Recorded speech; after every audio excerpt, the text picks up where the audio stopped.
ವೀಕ್ಷಕರೇ, ನೀವು ಯಾರನ್ನಾದರೂ ವಶೀಕರಣವನ್ನು ಮಾಡ್ಕೋಬೇಕು, ನೀವು ಇಷ್ಟಪಟ್ಟವರು ನಿಮ್ಮ ಜೊತೆಯಲ್ಲಿರಬೇಕು, ಅಥವಾ ನಿಮ್ಮ ಹೆಂಡತಿ ಮಾತು ಕೇಳ್ತಾ ಇಲ್ಲ, ನಿಮ್ಮ ಗಂಡ ಬೇರೆ ಏನಾದರೂ ಸಂಬಂಧ ಇದ್ದು ಬರ್ತಾನೆ ಇಲ್ಲ, ಬಿಟ್ಟು ಹೋಗಿದ್ದಾರೆ ಅಂತ ಏನಾದರೂ ಸಮಸ್ಯೆ ಇದ್ದರೆ ವೀಕ್ಷಕರೇ, ತಲೆ ಕೆಡಿಸೋವಂಥ ಅಗತ್ಯ ಇಲ್ಲ.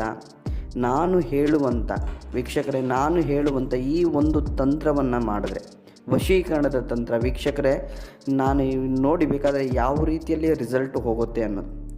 ನೀವು ಯಾವ ಪೂಜೆನೂ ಮಾಡಬೇಕಾಗಿಲ್ಲ, ಯಾವ ಪುನಸ್ಕಾರ ಮಾಡಬೇಕಾಗಿಲ್ಲ. ಕೇವಲ ವೀಕ್ಷಕರೇ, ಈ ಒಂದು ಮಂತ್ರವನ್ನು ಹೇಳಿ ಸಾಕು, ಅವರು ಕ್ಷಣಾರ್ಧದಲ್ಲಿ ನಿಮಗೆ ವಶ ಆಗ್ತಾರೆ. ವೀಕ್ಷಕರೇ, ಒಂದು ಲವಂಗವನ್ನು ತಗೋಬೇಕು. ಆ ಲವಂಗವನ್ನು ವೀಕ್ಷಕರೇ ನಿಮ್ಮ ಬಾಯಿಯಲ್ಲಿ ಇಡಬೇಕು. ಹೌದಾ?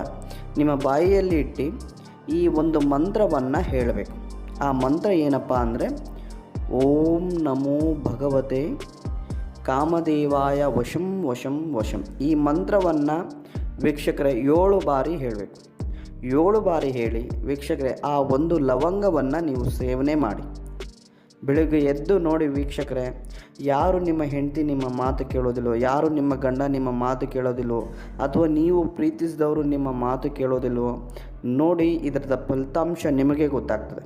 ಸಂಪೂರ್ಣವಾಗಿ ನೀವು ಹೇಳ್ದಂಗೆ ಕೇಳ್ತಾರೆ. ಆದರೆ ಒಂದು ವೀಕ್ಷಕರೇ, ಆ ಒಂದು ಮಂತ್ರವನ್ನು ಮಧ್ಯರಾತ್ರಿ 2 ಗಂಟೆ ಮೇಲೆ ಹೇಳಬೇಕು. ಆ ಮಂತ್ರವನ್ನು ಹೇಳುವಾಗ ಒಂದೇ ಹೇಳ್ತೇನೆ, ನಿಷ್ಠೆ ಭಕ್ತಿಯಿಂದ ಹೇಳಿದ್ರೆ ಆ ಮಂತ್ರ ಸಿದ್ಧಿ ಆಗ್ತದೆ. ಆಮೇಲೆ ನಿಮಗೆ ಅದು ಫಲ ಕೊಡ್ತದೆ. ಬಹಳ ಬಲಿಷ್ಠವಾದಂಥ ಮಂತ್ರ ವೀಕ್ಷಕರೇ.